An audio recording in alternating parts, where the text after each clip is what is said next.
देवता नगरी। दिल के हाथों मजबूर होकर एक मावराई मखलूक की लर्जा बरामदम करती शाहकार कहानी।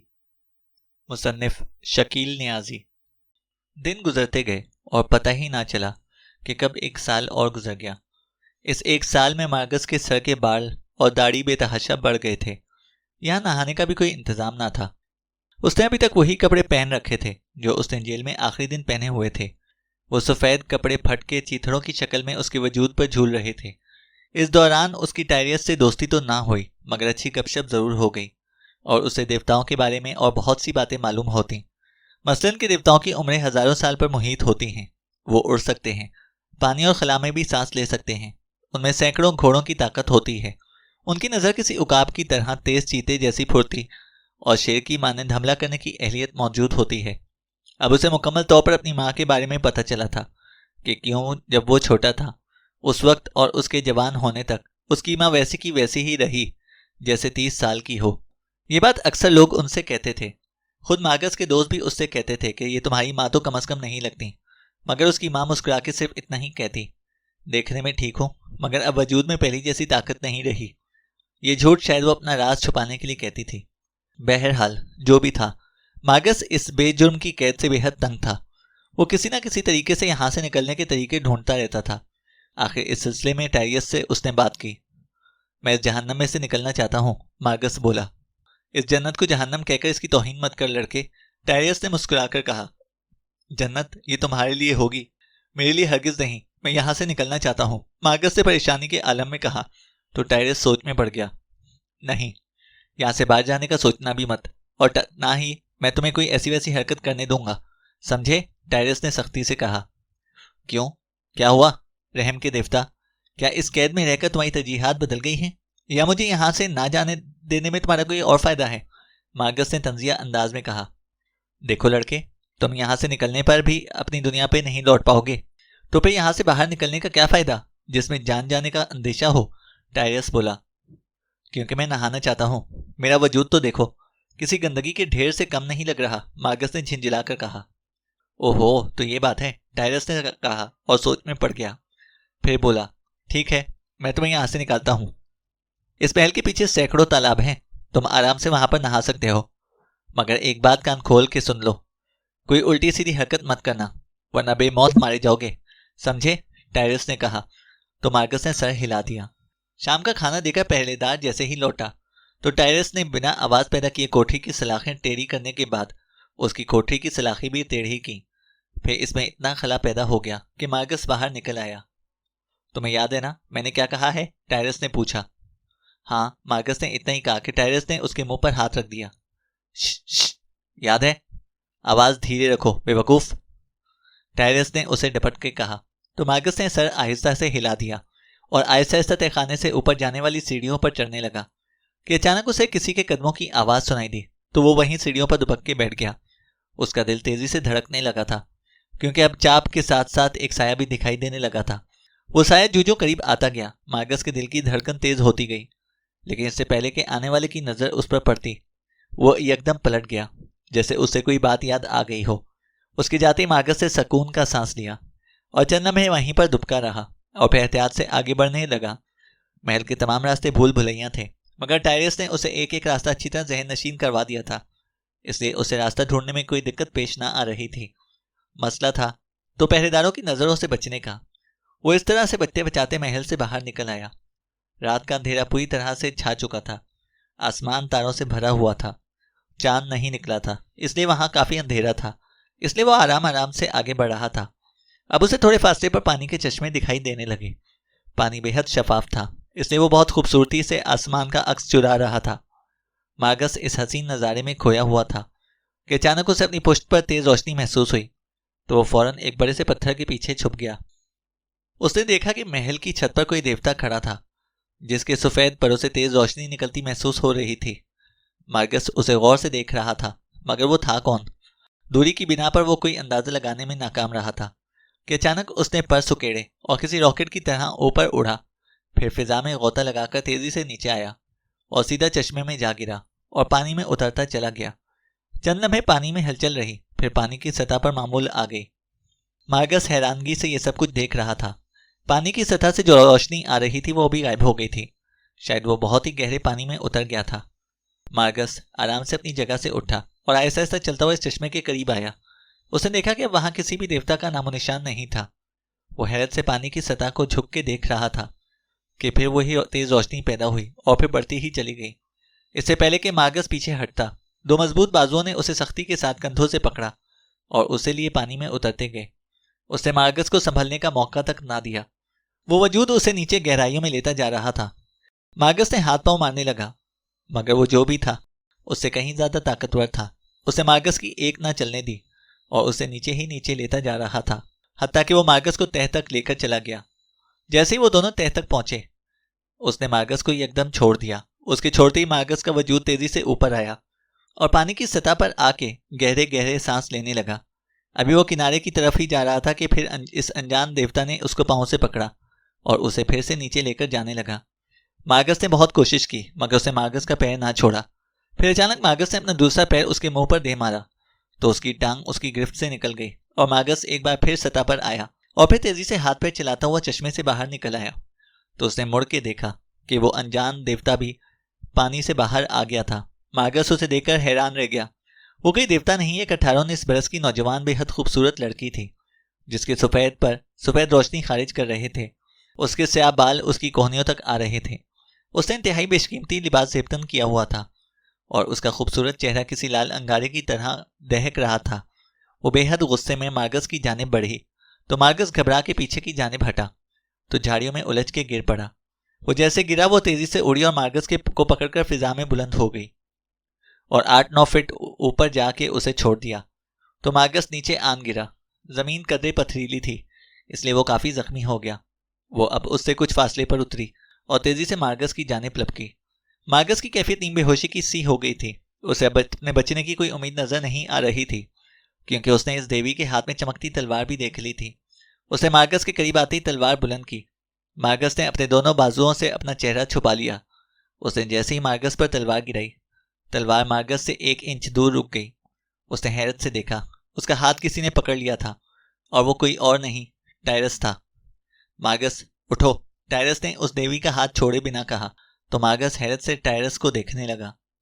मैंने कहा उठो, इस बार उसने कदरे सख्ती से कहा। तो मार्गस सदमे से बाहर आया और उठकर खड़ा हो गया, मगर तवाजुन कायम ना रखने की बिना पर गिरने लगा। तो टायरस ने फौरन उसे सहारा दिया। आपकी हिम्मत कैसे हुई मेरा हाथ पकड़ने की? वो गुर्राई। देखो ग्लोरिया, तुम्हें मुझसे इस लहजे में बात नहीं करनी चाहिए, टायरस ने तहम्मुल से जवाब दिया। तो अचानक किसी के ताली बजाने की आवाज सुनाई दी तो वो तीनों मुड़ के देखने लगे। मार्गस ने देखा कि वो कोई और नहीं, साइरस की बीवी थी। वाह वाह, तो जेल से भागे हुए मुजरिमों से और किस लहजे में बात की जानी है? सलीना, ये बात तुम भी जानती हो कि मैं मुजरिम नहीं हूं। रहा सवाल हमारे भागने का, तो हम कहीं भागे नहीं जा रहे। ये बच्चा नहाना चाहता था, इसलिए मैं रात यहां पर लाया हूं, टायरस ने मार्गस को सहारा देते हुए कहा, क्योंकि उसकी हालत बहुत खराब थी। अच्छा, तो तुम इसलिए आए हो? मेरे ख्याल में मैंने इसे कहीं देखा है। कहाँ देखा है याद नहीं आ रहा, साइरस की बीवी सलीना ने कहा। हाँ, याद आया। कहीं ये तुम्हारी नाफरमान बहन की औलाद तो नहीं? सलीना ने कहा। खामोश, इससे आगे एक लफ्ज और बोला तो, टायरस किसी शेर की तरह ढारा। तो क्या कर लोगे? सलीना ने उसकी आंखों में आंखें डालकर कहा। मैं तुम्हारे साथ वो करूंगा जो आज तक किसी के साथ नहीं किया होगा, टायरस ने उसकी आंखों में देखते हुए कहा और फिर मार्गस को मुखातिब किया। चलो मार्गस, हिम्मत से काम लो, टायरस ने कहा और उसे किसी बच्चे की तरह अपने बाजुओं पर उठाकर वापस चल पड़ा। आपने उन्हें जाने क्यों दिया? ग्लोरिया, जो कि अब तक खामोश खड़ी थी, गुस्से से बोली। बस मेरी बच्ची, सुबह का इंतजार करो, सलीना ने कहा और मुस्कुराने लगी। उसकी मुस्कुराहट में हजारों जहर छुपे हुए थे। वो रात मार्गस ने बड़े करब में गुजारी। वो जख्मी था और यहाँ पर जख्मों पर लगाने को कुछ भी नहीं था। टायरस ने पानी कोठरी के कुछ फर्श पर बहा दिया और इस मिट्टी की लेप को मार्गस के जख्मों पर लगाया तो उसे कुछ आराम महसूस हुआ और वो सो गया। सुबह वो उठा तो उसने देखा कि बहुत से पहरेदार टायरस को घेरे खड़े थे। उन्होंने मार्गस को भी कोठरी से निकाला और इन दोनों को इस दरबार में लेकर गए जहां वो पहले भी आ चुके थे। जियूस पूरी शानो शौकत के साथ तख्त पर विराजमान था। उसके दाएं जानिब साइरस और थीसियस बैठे थे, जबकि बाएं जानिब सलीना और ग्लोरिया बैठी थी।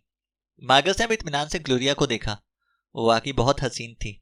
इस हुस्न को अल्फाज में बयान करना नामुमकिन था। मार्गस इसे बेखुद होके देखता ही रह गया। इसे ज्यादा मत देखो वरना आंखें निकाल कर तुम्हारे हाथ में देकर रख देगी, टायरस ने मार्गस को कौन ही मार के कहा। तो वो चौंक कर सीधा हो गया। टायरस, खुश आमदीद। तुम वाकई में मेरी सबसे नाफरमान औलाद हो। अगरचे इस बात का मुझे पहले भी यकीन था, लेकिन कल रात के वाक़े के बाद ये बात तुमने एक बार फिर साबित कर दी कि मैं गलत नहीं हूं। दरबार में साइरस की रऊबदार आवाज गूंजी।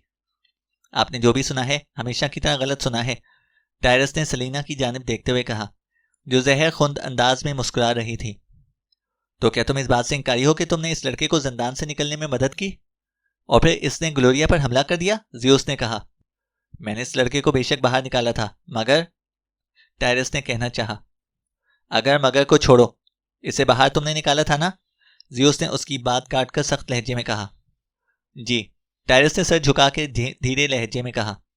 बस तुमने जुर्म कबूल कर लिया और एक बार फिर मुजरिम साबित हो गए। ना सिर्फ तुम बल्कि ये लड़का भी, जिसने फरार होने की नाकाम कोशिश की है। तुम दोनों को ही इसकी कड़ी सजा दी जाएगी।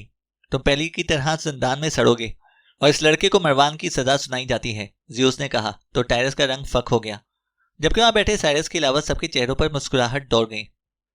देखें अब्बा जी, आप ऐसे नहीं कर सकते, टायरस ने जल्दी से कहा। तो जियोस ने उसे गुस्से से देखा। मुझे अब्बा जी मत बुलाओ, मैं तुम्हें अपना बेटा नहीं मानता, जियोस धाड़ा। देवताओं के देवता हम पर रहम करें, मैंने ही इस बच्चे को वर्गलाया था बाहर निकलने के लिए। इसमें इसका कोई कसूर नहीं है। आपने जो भी सजा देनी है आप मुझे दें, मैं आपकी हर सजा दिलो जान से कबूल कर लूंगा, टायरस ने घुटनों के बल झुककर हाथ जोड़ते हुए कहा। तुम जानते हो कि मैं अपने फैसले नहीं बदलता, जियोस ने कहा और जाने के लिए उठकर खड़ा हो गया। उसे देखकर बाकी सब भी उठकर खड़े हुए। सिपाहियों ने एक बार फिर इन दोनों को घेर लिया। मेरी एक बात याद रखो, तुम्हें बहादुर बनना होगा, क्योंकि अब तुम जिस जगह पर जा रहे हो वो बुज़दिल लोगों के लिए जहन्नम और बहादुर लोगों के लिए जन्नत है, टायरस ने मार्गस को जल्दी से कहा, क्योंकि सिपाही अभी ने मुख्तलिफ सिमतों की जानिब लेकर जा रहे थे। महल से बाहर आने पर भी वो काफी देर तक चलते रहे। फिर मार्गस ने देखा कि सिपाही इसको एक खुले मैदान में लेकर गए, जहां पहले भी कुछ लोग मौजूद थे। सिपाहियों ने उसे भी उनकी जानिब धकेल दिया और खुद वापस मुड़ गए। लो भाई, एक और साहबी तशरीफ ले आए। ये तो गालिबन किसी जेल से फरार मुजरिम लगते हैं। उनमें से एक स्मार्ट नौजवान ने मार्गस के जिस्म पर चीथड़ों की तरह झूलते हुए बोसीदा लिबास को घूरते हुए कहा। जी, मार्गस ने आहिस्ता से कहा। तो तुमने कौन सा जुर्म किया है? उसने दोबारा सवालिया अंदाज में पूछा। जी, मैंने 2 कत्ल किए थे, मार्गस ने सर झुका के कहा। वाह, तुम भी कातिलों की जमात में खुश आमदीद। हम सब एक से हैं। हाँ, हमारे अंदाज अलग अलग हैं काम करने के, मगर हैं तो हम सब कातिल ही, सिवाय इस एक के। उसने एक नौजवान खूबसूरत लड़की की तरफ इशारा करके कहा, जो बुरी तरह से सहमी हुई थी। 1 मिनट, मैं पहले अपना इनका तारुफ करा दूं। मेरा नाम कार्लर है और मैं महरीन हूं, अमरीकी फौजी। ये जो स्याह फार्म नजर आ रहा है, ये कजाकों के जहाज का कप्तान खोजबी है। ये सोमालिया का रहने वाला है। और ये जो हट्टा कट्टा सफेद रीछ की तरह नजर आ रहा है, ये रशियन है। ये एक अंडरग्राउंड स्ट्रीट फाइटर है। इसने दौरान फाइट बहुत से फाइटर्स की गर्दनें तोड़ दी थी। बहुत कम बोलता है ये, इसलिए इसे ज्यादा बोलने वाले पसंद नहीं। इससे दूर ही रहना, यही तुम्हारे लिए बेहतर है। और ये जो आंखों पर चश्मा लगाए बहुत शरीफ नजर आने की कोशिश कर रहे हैं, इन्हें ज्यादा शरीफ मत समझना। ये एक प्रोफेसर जरूर हैं, मगर इसके साथ रेप और उसके बाद कत्ल के अमेरिका में सबसे बड़े मुजरिम हैं। कानून के मुताबिक इन्होंने अब तक 49 लड़कियों को कत्ल किया है। और जब पुलिस ने इन्हें पकड़ा तो बजाय इनको अपने किए पर अफसोस होता, उन्हें इस बात का पछतावा था कि इन्होंने 50 क्यों पूरी नहीं की। बहरहाल, और अब रही इस लड़की की बात, ये एक डॉक्टर है, इसके अलावा और कुछ नहीं। यानी सिर्फ यही हमारी इस टीम में अनफिट है। इसका नाम जेनी है। मैंने अपने बारे में तो तुम्हें बता ही दिया। मैं मेरीन हूँ, एक कातिल नहीं, एक प्रोफेशनल सोल्जर हूँ। अपने वतन के लिए लड़ता हूँ और उसके लिए ही खून बहाता हूँ। दुनिया की नज़र में जरूर मैं एक कातिल हूँ, लेकिन बाकी कातिलों की तरह मेरा ज़मीर कभी मुझे मलामत नहीं करता, कार्लर ने आसमान को घूरते हुए कहा। और फिर चौंक कर बोला, तुमने अपने बारे में तो कुछ भी नहीं बताया। बताने के लिए कुछ खास नहीं, मेरा झगड़ा कुछ लोगों से हो गया और मैंने गुस्से में इन लोगों को मार डाला, मार्गस ने कहा। शक्ल से तुम गुस्सीले तो दिखाई नहीं देते। कत्ल की यकीनन कोई खास वजह जरूर होगी। बहरहाल, जो भी है, इस बात से अब कोई फर्क भी नहीं पड़ने वाला, कार्लर ने कंधे उचकाकर कहा। क्यों फर्क नहीं पड़ता? मार्गस ने हैरत से पूछा। क्योंकि वो पंख वाले शैतान हमारा शिकार करने के लिए हमें यहाँ पर लाते हैं, कार्लर के बोलने से पहले ही खोजबी ने पुरस्कार लहजे में कहा। क्या मतलब? मैं समझा नहीं। तुम सब यहाँ कैसे आए हो? मार्गस ने खुशबी को मुखातिब किया। मैं अपनी ड्यूटी खत्म करके घर वापस जा रहा था कि अचानक मुझे महसूस हुआ कि कोई बड़ा परिंदा मुझे उठा के उड़ पड़ा है। जब मेरी आंख खुली तो मैंने खुद को इस दुनिया में पाया और बाकी तमाम लोगों के साथ भी ऐसा ही कुछ हुआ है। हमें वक्त तो ठीक से याद नहीं, अलबत्ता इतना अंदाजा है हमें इस दुनिया में 1-2 माह से ज्यादा नहीं हुए, कार्लर ने जवाब दिया। इससे पहले कि मार्गस कुछ कहता, इनसे कुछ फासले पर 2 बड़े लोहे के बॉक्स धमाके से आन गिरे। वो सब बुरी तरह से हिल के रह गए, फिर दौड़े इन बॉक्स के करीब पहुंचे और कार्लर ने आगे बढ़कर एक बॉक्स को खोला तो उनकी हैरत की इंतहा ना रही। उन्हें अपनी आंखों पर यकीन नहीं आ रहा था क्योंकि बॉक्स में फौजी यूनिफॉर्म और छोटे बड़े हथियार भरे हुए थे। ये सब क्या है? मार्गस के मुंह से हैरत के मारे निकला, मगर उसकी इस बात का जवाब किसी ने भी ना दिया क्योंकि इस बात का जवाब इनमें से किसी के पास भी नहीं था। मुझे लगता है कि शिकार खेलने का वक्त आ गया है, खुशबी ने धीरे से कहा। मगर हम यहाँ किसका शिकार करेंगे? कार्लर ने हैरत से कहा। शिकार हम नहीं करेंगे, हम शिकारी हरगिज नहीं, शिकारी तो वो हैं। खुशबी ने महल की जानिब इशारा किया तो उन सब ने बेसाख्ता मुड़ के देखा तो सबकी आंखों में खौफ की लहर दौड़ गई। ये सब उन्होंने हमें इसलिए दिया है कि ताकि हमें असलहे से लेस करें, जंगल की तरफ हाँका जा सके। कोई भी देवता नहते इंसान पर वार करना तौहीन समझता है। ये असलहा हमें तहफ़्फ़ुज़ से ज़्यादा उन्हें शह देगा कि उनका मुकाबला नहते लोगों से नहीं है। ये अलग बात है कि इस असलहे की अहमियत इन पंख वाले शैतानों के सामने कुछ भी नहीं है, खुशबी ने कहा। वो सब इसकी बातें सुनने के साथ महल की छत पर खड़े देवताओं को भी देख रहे थे। ज़्यूस सोने से बनी एक ऊंची कुर्सी पर विराजमान था। उसके दाएं जानिब साइरस और थीसिस, जबकि बाएं जानिब सलीना और ग्लोरिया खड़ी थीं। साइरस के हाथ में तेज नोकीला भाला था, जबकि थीसिस के हाथ में 2 मुंह वाला कुल्हाड़ा था जिसकी चमक इतनी दूर से भी महसूस की जा सकती थी। दूसरी जानिब सलीना के हाथों में छोटी छोटी खमदार तलवारें थीं, जबकि ग्लोरिया के हाथ में एक 2 फीट का लंबा 2 धारी खंजर था। काम पर लग जाओ साथियों, हमारे पास वक्त बहुत कम है, कार्लर ने कहा तो सब चौंक उठे और आगे बढ़ के फौजी यूनिफॉर्म पहनने लगे क्योंकि इन तमाम लोगों के लिबास तकरीबन बोसीदा हो गए थे। सबने यूनिफॉर्म पहन लिए सिवाय जेनी और खुशबी के। तुम भी जल्दी करो, हमारे पास वक्त नहीं है, कार्लर ने उन्हें मुखातिब किया। मैं ऐसे ही ठीक हूं, खुशबी ने 3 कोनों वाली सोमालियन टोपी को सर पर अच्छी तरह जमाते हुए कहा। तुम तो चेंज कर लो, कार्लर ने जेनी को कहा तो वो चौंक उठी और एक यूनिफॉर्म उठा के साइड पर हो गई। मार्गस ने नोट किया कि प्रोफेसर की नजर डॉक्टर जेनी का ताकुब कर रही है। चलो दोस्तों, अपने अपने हथियार उठा लो, कार्लर ने भारी मशीन गन उठाते हुए कहा तो प्रोफेसर ने भी आगे बढ़कर एक गन उठा ली। खुशबी ने बॉक्स के कोने में पड़ी एक लंबी और सीधी तलवार उठा के उसे अपने हाथ में घुमा के अपनी नजरों से उसे तोलने लगा। क्या तुम्हें ये चाहिए? कार्लर ने हैरानगी से कहा। हाँ, क्योंकि ये हमारी दुनिया से बेस्ट हथियार है। ये सैमुराई तलवार है, इसके एक ही वार से कोई भी वजूद टुकड़े हो जाता है, खुशबी ने कहा। लेकिन हमारे मुकाबले में जो हैं उनके सामने तलवार कुछ भी नहीं है, कार्लर ने मुंह बना के कहा। ये तलवार ऊपर वाले ने इंसानों को तो एक तोहफा दिया है, ये कभी टूटती नहीं, न इसका लगा घाव कभी भरता है। खुशबी ने उसे चूम के आंखों से लगाया और फिर तलवार न्याम में रख दी और कार्लर ने कंधे उचका के रह गया। तुम हथियार नहीं लोगे? खुशबी ने रशियन पहलवान से कहा। हथियार कमजोर लोग उठाते हैं, रशियन ने अपने फौलादी बाजुओं को देखते हुए कहा। सच कहते हैं, जिसका जिस्म गेंडे जैसा हो उसकी अकल चूहे जितनी भी नहीं होती, कार्लर ने आहिस्ता से कहा। मार्गस ने आगे बढ़कर एक जदीद पिस्टल उठाया और डॉक्टर जेनी को थमा दिया। मैं जानता हूं कि आपने इसे कभी नहीं चलाया होगा, मैंने भी मशीन गन कभी नहीं चलाई, लेकिन हालात सब कुछ करा देते हैं। ये आपकी जान की हिफाजत कर पाते या ना कर पाते, लेकिन आपकी इज्जत की हिफाजत जरूर कर सकता हूं। मार्गस ने बात के आखिर में प्रोफेसर की तरफ देखकर कहा तो डॉक्टर जेनी ने कुछ सोच के सर हिला दिया। तो दोस्तों, अब देर मत करो और जंगल की तरफ बढ़ो, क्योंकि जंगल में वो हमें इतनी आसानी से निशाना नहीं बना पाएंगे। कार्लर ने कहा तो एकदम वो सब जंगल की जानिब दौड़ पड़े। मार्गस ने मुड़ के देखा, देवता अभी महल की छत पर इत्मीनान से खड़े थे। शायद वो खुद ही उन्हें जंगल में भागने का मौका दे रहे थे। 2-3 किलोमीटर दौड़ने के बाद ही रास्ता दुश्वार गुजार हो गया था, जिसकी वजह से उन्हें अपनी रफ्तार कम करना पड़ी। किसी ने इन्हें हमारे पीछे आते हुए देखा? कार्लर ने झाड़ियों को हटा के आगे बढ़ते हुए कहा तो सब ने नफी में सर हिला दिया। होशियार रहना और अपने इर्द गिर्द नजर रखना, खुशबी ने कहा। इससे पहले कि इनमें से कोई जवाब देता, एक धमाके से उनके सामने एक वजूद जमीन पर आन खड़ा हुआ। वो इतनी तेजी से जमीन पर उतरा था कि धूल के बादल उड़ने लगे थे। चंद लम्हे बाद जब इनकी आंखें देखने के काबिल हुईं तो उन्होंने देखा कि उनके सामने साइरस खड़ा था। उसके हाथ में भाला था जिसकी नोक बेहद तेज थी। वो सब इसकी जानिब खौफजदा नजरों से देख रहे थे। मैं एक बात कहूं, अगर मानो तो, कार्लर ने थूक निगलते हुए गन पर गिरफ्त जमा के कहा। हाँ बोलो, डॉक्टर जेनी ने कांपते हुए कहा। भागो, कार्लर ने कहा और सरपट एक जानिब दौड़ पड़ा। उसके भागते ही जिसके जहां सींग समाये भाग खड़े हुए, सिवाय रशियन फाइटर के। तुम जानते हो, मैंने आज तक जितनी भी लड़ाइयां लड़ी हैं सब जीता हूं। मैं आज तक हारा नहीं, क्योंकि मुझे लगता है कि किसी वजूद में मुझसे ज्यादा ताकत है। हिम्मत है तो हथियार के बगैर लड़ो, क्योंकि मैं भी तन्हा हूं। रशियन ने कहा तो साइरस ने बिना कुछ कहे एक भाला उसकी जानिब फेंक दिया। ये देखकर रशियन के होठों पर जहरीली मुस्कुराहट दौड़ गई और वो साइरस की जानिब लपका। साइरस एक जानिब हुआ तो अपनी झोंक में आगे बढ़ गया। जैसे ही उसकी पीठ साइरस की जानिब हुई, साइरस का हाथ तेजी से हरकत में आया और रशियन की कमर में किसी तलवार की तरह अंदर दाखिल हुआ। साइरस ने उसकी रीढ़ की हड्डी पकड़ी और एक झटके से उसकी कमर से बाहर निकाल ली और रशियन का भारी भरकम जिस्म खून में लथपथ तड़पने लगा। हर कोई अपनी जान बचाने की फिक्र में रशियन के जाम से अनजान दौड़े जा रहा था।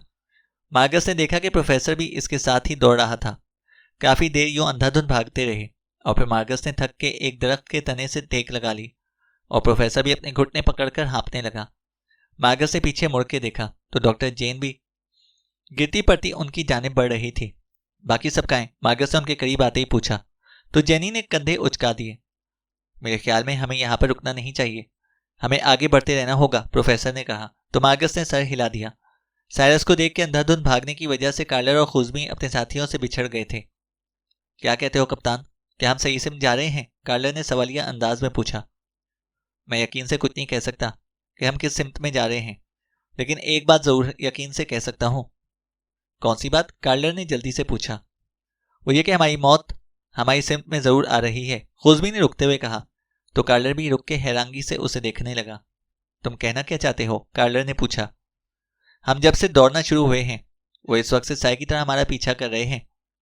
कौन? कार्लर ने अटकते हुए सांस के साथ कहा। तो खुशबी ने जवाब देने की बजाय तलवार न्याम से निकाल ली और पीछे मुड़ा। कार्लर ने उसकी नजरों की सिमत में देखा तो उसे कुछ नजर ना आया कि अचानक एक बड़े दरख्त के तने के पीछे से थीसिस निकला। तो कार्लर ने पहली बार थीसिस को इतने करीब से देखा था। उस सर से पांव तक बिल्कुल स्याह रंगत का था। उसे देखकर स्याह रात का गुमान होता था। उसके चेहरे की पहचान सिर्फ इसके नोकीले सफेद दांतों की वजह से होती थी या फिर उसकी सुर्ख अंगारा नुमा आंखों से मुमकिन थी। कार्लर मारे खौफ के थरथर कांपने लगा। थीसिस देखने में भी वाकई मौत का देवता लगता था, बेरहम, बदसूरत और सफाक। कार्लर, मुझे लगता है तुम्हारा और मेरा साथ यहीं तक था, तुम जाओ यहां से, खुशबी ने थीसिस से नजरें हटाए बगैर कहा। मगर उसकी नजरें अभी पथराए हुए अंदाज में थीसिस को देख रही थीं, जो अपनी सुर्ख लंबी जबान से अपने भारी भरकम दो धारी तलवार कुल्हाड़े की धारियों को चाट रहा था, जैसे उसकी धार को तेज कर रहा हो। मैंने कहा जाओ, खुशबी ने चिल्लाकर कहा। तो कार्लर होश की दुनिया में वापस आया। उसने खुशबी को देखा जो शायद इंतहाई फैसला कर चुका था। कार्लर ने अलविदाई नजर खुशबी पर डाली और भाग खड़ा हुआ। उसके जाते ही खुशबी अपने सीने पर तलवार की नोक से एक लंबी लकीर डाली तो खून उसमें से निकलकर उसके पूरे बदन को तर्क करने लगा। खुशबी ने दोनों हाथों से तलवार का दस्ता मजबूती से थामा। ऊपर वाले मुझे इस शैतान से लड़ने की ताकत दे, खुशबी ने थीसिस की जानिब देखकर कहा, जो कुल्हाड़ा अपने हाथ में थामे उसे देख रहा था। और फिर दूसरे ही लम्हे खुशबी ने थीसिस पर अपनी समुराई तलवार से हमला कर दिया। कार्लर अंधाधुंध दौड़ते हुए अभी कुछ ही दूर गया था कि उसके कानों में खुशबी की दिलदोज चीख पड़ी। उसके कदम कुछ सुस्त पड़ने लगे। फिर दूसरे ही लम्हे एक बार फिर उसने रफ्तार बढ़ा दी।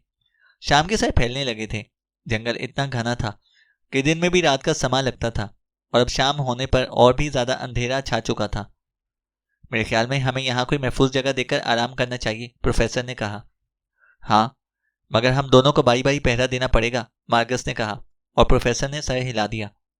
ठीक है, पहले मैं पहरा देता हूँ, तुम दोनों यहाँ पर सो जाओ, रात के दूसरे पहर तुम्हें जगा दूंगा, प्रोफेसर ने कहा।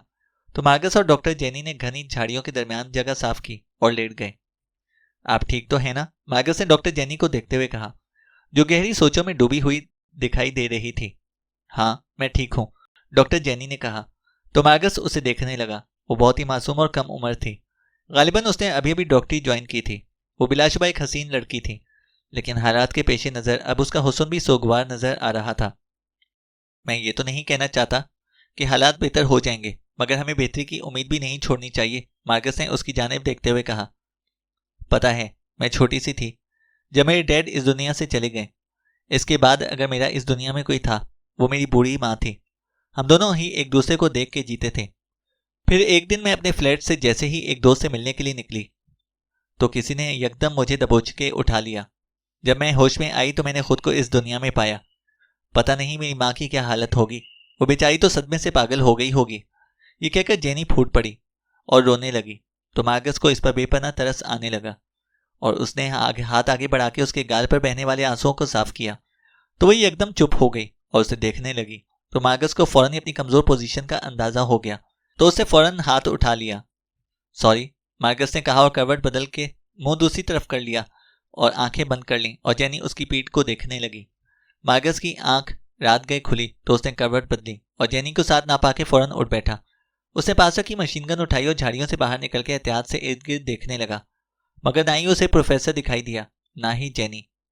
ये दोनों कहाँ गए, इस बारे में वो सोच ही रहा था कि उसे कुछ फासले पर मौजूद झाड़ियों में हलचल सी महसूस हुई।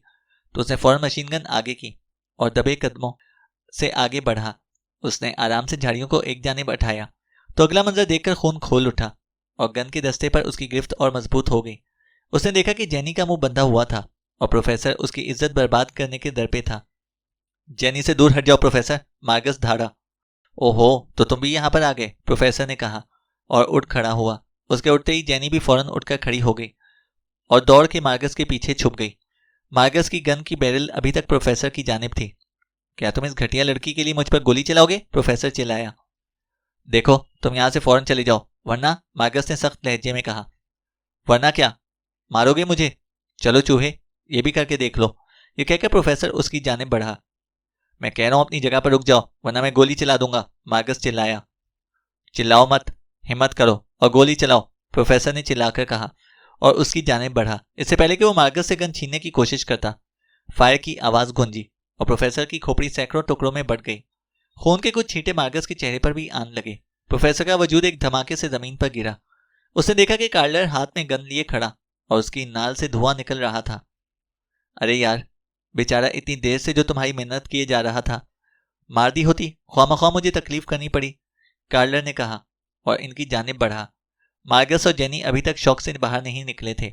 इससे पहले कि कार्लर उन तक पहुंचता, कहीं से फिजा में घूमती हुई छोटी तलवार आई और कार्लर का सर तन से जुदा करते हुए एक दरख्त के तने में घुप गई। कार्लर का बिना सर के वजूद जमीन पर गिरकर तड़पने लगा।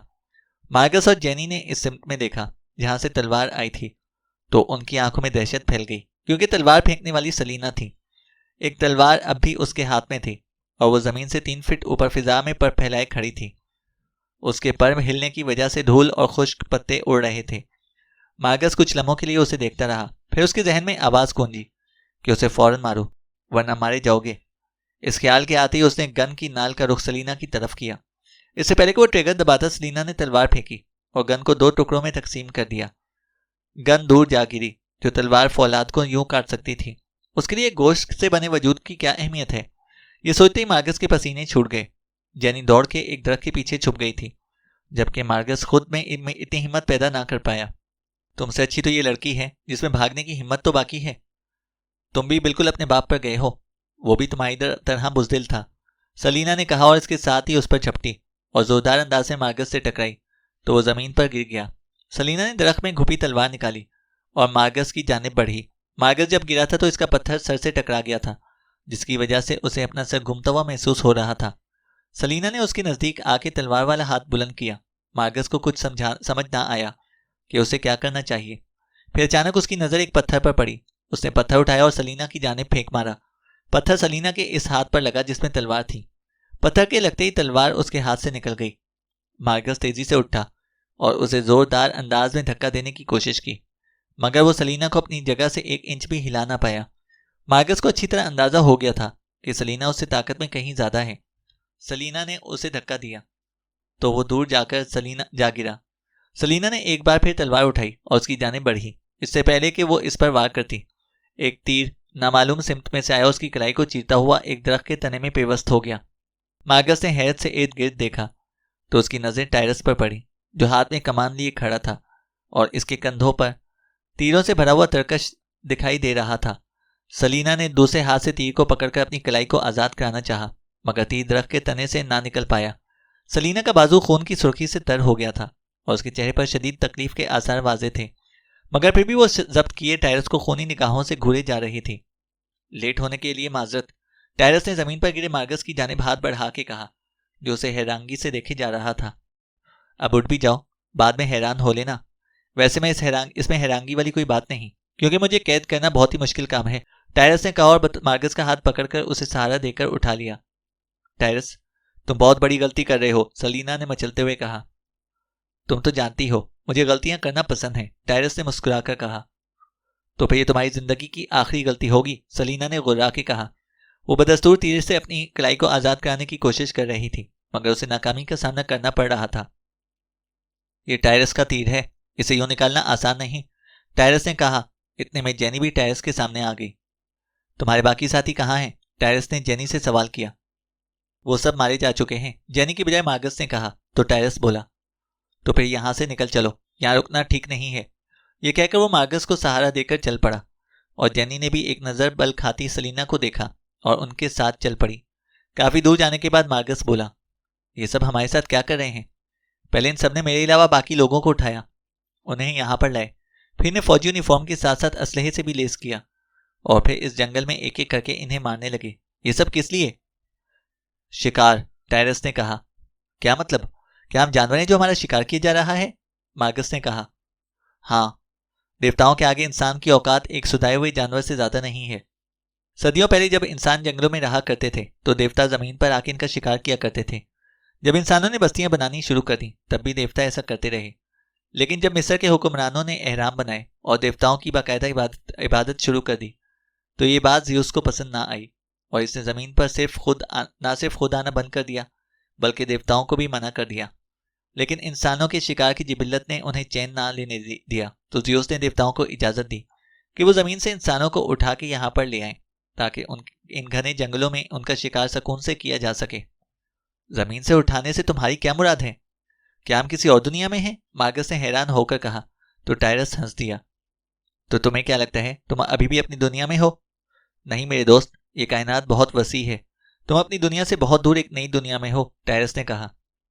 लेकिन यहाँ इन देवताओं के तमाम खादिमों और सिपाही तो आम इंसान हैं, मार्गस ने हैरत से कहा। हाँ, उन्हें भी तुम्हारी तरह तुम्हारी दुनिया से उठाया गया है, लेकिन शिकार के लिए नहीं, काम काज के लिए। शिकार के लिए सिर्फ खास लोगों का इंतखाब किया जाता है, टायरस बोला। खास लोगों से मुराद? मार्गस ने सवालिया अंदाज में कहा। वो लोग जो खुद खतरनाक हों, टायरस ने जवाब दिया। मगर ये खतरनाक लोगों में से नहीं है, मार्गस ने जेनी की जानिब इशारा किया। ये तो एक आम सी डॉक्टर है और बस। क्या? ये कैसे हो सकता है? ये देवताओं के कानून के खिलाफ है, मार्गस ने एकदम रुककर कहा। लेकिन ऐसा ही है, मार्गस ने कहा तो टायरस कुछ देर तक जेनी को घूरता रहा और फिर सर हिला के चल दिया। अब मार्गस उसके सहारे बगैर उसके चलने लगा और उनके पीछे जेनी भी सुस्त कदमों से चलने लगी। सलीना काफी देर तक तीर निकालने की कोशिश करती रही, मगर हर बार उसे मौकी खानी पड़ी। खून मुसलसल बहने की वजह से उसे नकाहत महसूस होने लगी थी। अचानक उसे पास वाले दरख्त में अपनी एक तलवार रखी हुई नजर आई, तो उसने एक इंतहाई फैसला किया। उसने हाथ बढ़ा के तलवार को दरख्त से निकाला और अपनी आंखें बंद करके तलवार को तेजी से हरकत दी, और फिर दूसरे ही लम्हे जंगल उसकी तेज चीख से गूंज उठा।